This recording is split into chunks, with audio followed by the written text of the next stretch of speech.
Saudara-saudara yang terkasih, terutama bagi saudara-saudara yang sudah married tapi belum mempunyai anak. Saya beritahukan saudara-saudara, video ini akan menyampaikan firman Tuhan yang menjanjikan bahwa setiap orang yang melakukan seperti yang disebut dalam video ini akan mempunyai anak. Pasti saudara, siapapun yang melakukan firman Tuhan pasti menikmati janji dari firman itu. Mari kita ikuti saudara. Kalau kita berdoa berdasarkan firman Elohim atau firman Tuhan, maka yang terjadi apa saudara? Apa yang dijanjikan dalam firman itu, maka kita akan menikmatinya saat kita melakukan apa yang diperintahkan dalam firman itu. Nah, saudara-saudara, saya akan sebutkan beberapa firman Tuhan dan itu merupakan satu hal yang luar biasa kalau dipercaya dan dilakukan. Yang pertama, kita harus percaya. Seperti dikatakan kitab Tehillim atau kitab Mazmur 22 ayat 10 sampai 11 bahwa Elohim Yahweh sang pencipta langit dan bumi itu yang menciptakan seorang anak lahir dari perempuan. Dia berkuasa membuka dan menutup rahim seorang perempuan.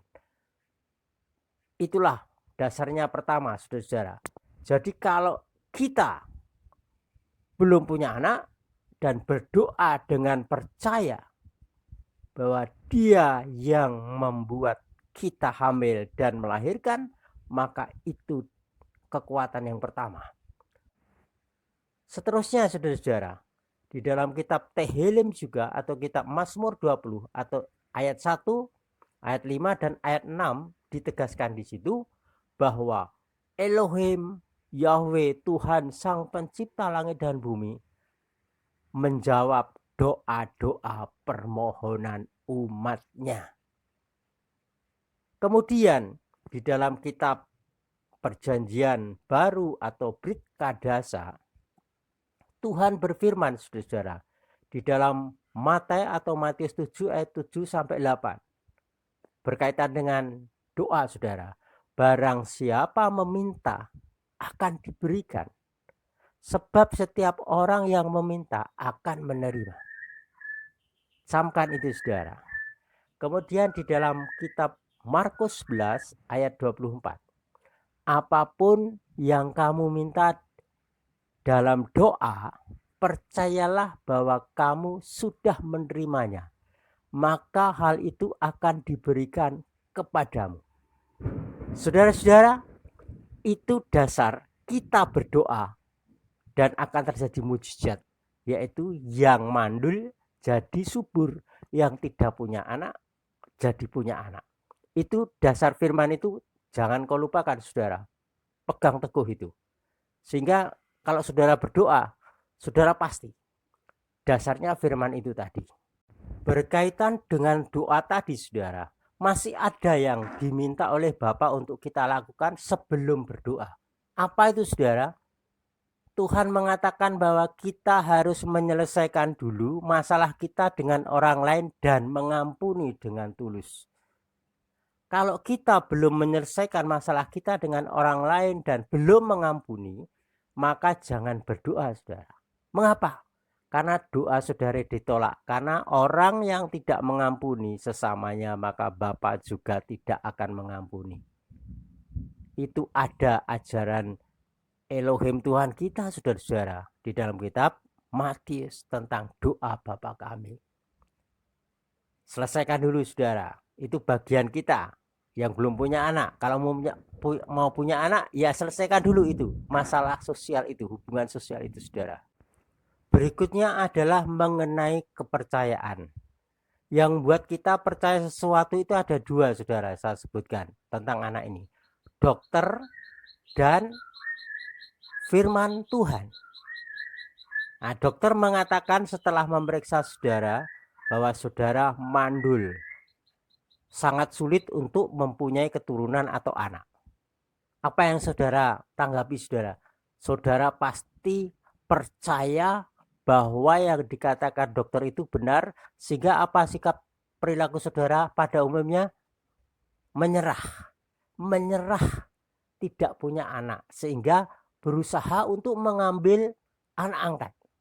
Itu berarti apa yang saudara percayai itu telah membentuk karakter dan tindakan saudara.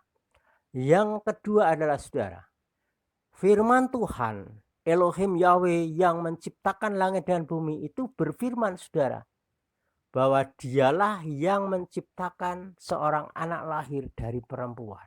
Dia yang berkuasa menutup rahim, tapi juga berkuasa membuka rahim. Jadi saudara, kalau firman Tuhan juga mengatakan yang mandul tidak punya anak, maka betul-betul tidak punya anak saudara. Tapi di lain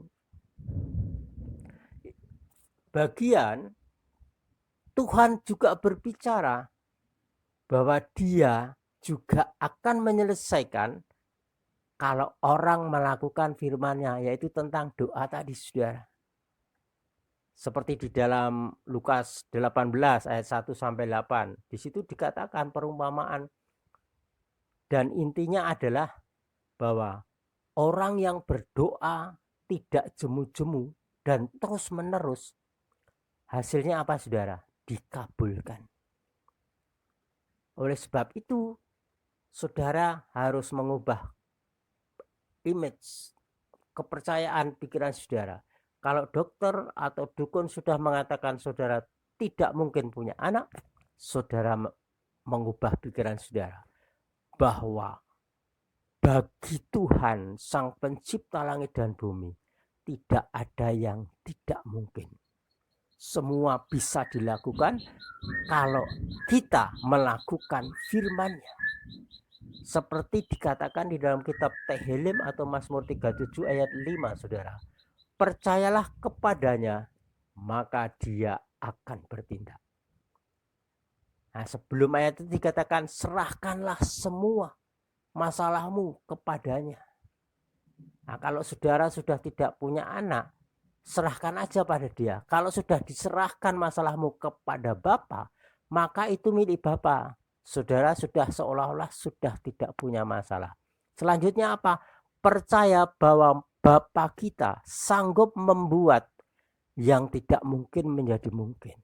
Oleh karena itu permintaan dari firman Tuhan tadi, percayalah kepadanya maka dia akan bertindak. Jadi saudara, langkah berikut saudara harus percaya sungguh-sungguh bahwa dia akan menjawab permohonan doa. Berikutnya percaya sungguh-sungguh bahwa dia dapat dan sanggup menjadikan yang tidak mungkin menjadi mungkin. Berikutnya saudara percaya sungguh-sungguh bahwa kalau kita melakukan firman-Nya, maka kita akan menikmati janjinya. Seperti yang sudah saya katakan tadi, barang siapa meminta akan diberikan, sebab yang meminta akan menerima. Jadi kalau saudara sudah meminta kepada Bapa dengan dasar tadi, maka percayalah sebentar lagi saudara punya anak. Seperti contohnya saudara, di dalam kitab Samuel 1 itu, seorang perempuan Hana dikatakan mandul, karena di situ dikatakan bahwa Tuhan Elohim Yahweh sudah menutup kandungannya. Tapi apa saudara? Dia percaya bahwa Bapa Yahweh sanggup mengubah keputusannya. Maka dia berdoa sungguh-sungguh sampai menangis-nangis terus-menerus. Sampai akhirnya Elohim Yahweh Bapa menjawabnya dan dia punya anak. Haleluya. Yang penting di sini saudara, sekarang ini saudara itu berdoa kepada siapa? Tuhan siapa? Sebab di dalam firman Tuhan dikatakan banyak Tuhan, banyak Bapa, tetapi hanya ada satu Bapa yang di sorga.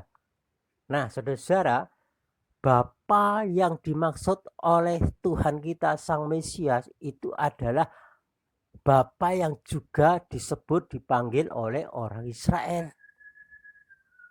Siapa itu namanya saudara? Namanya adalah Yahweh. Nama diri tidak bisa diubah saudara. Mungkin saudara berkata, Lu Alkitab saya terbitan LAI itu kan nggak ada nama Yahweh Pak, adanya nama Tuhan atau Allah.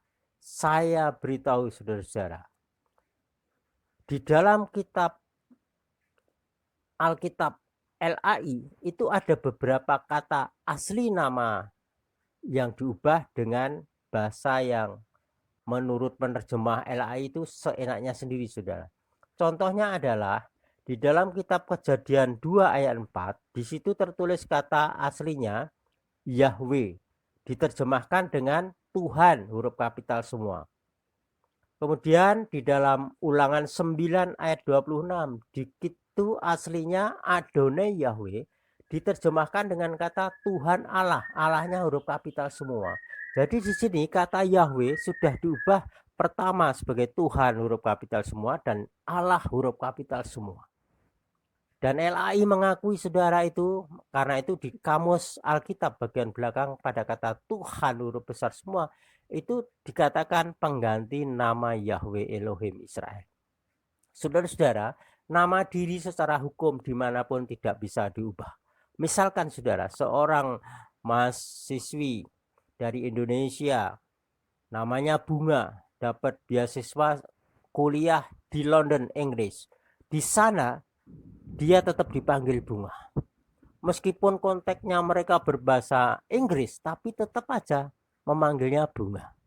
Di dalam dokumen nanti ijazahnya, konteksnya, tagnya semua berbahasa Inggris, tapi khusus untuk nama diri mahasiswi itu tetap ditulis Bunga. Mengapa saudara? Nama diri tidak bisa diubah dalam bahasa apapun. Kalau yang mengubahkan itu namanya melanggar hukum. Nah ini di LAI ini sudah melanggar hukum, saudara. Kita tahu bahwa perjanjian lama atau kitab Tanak itu semua ditulis dalam bahasa Ibrani. Oleh karena itu nama diri yaitu Yahweh seperti dikatakan. Mengapa? Kok nama Sang Pencipta langit dan bumi itu namanya Yahweh? Apa dia Sang Pencipta itu menyatakan demikian? Iya saudara-saudara, di kitab Yesaya 42 ayat 8, Tuhan Sang Pencipta berbicara kepada Nabi Yesaya, Aku inilah Yahweh, itulah namaku.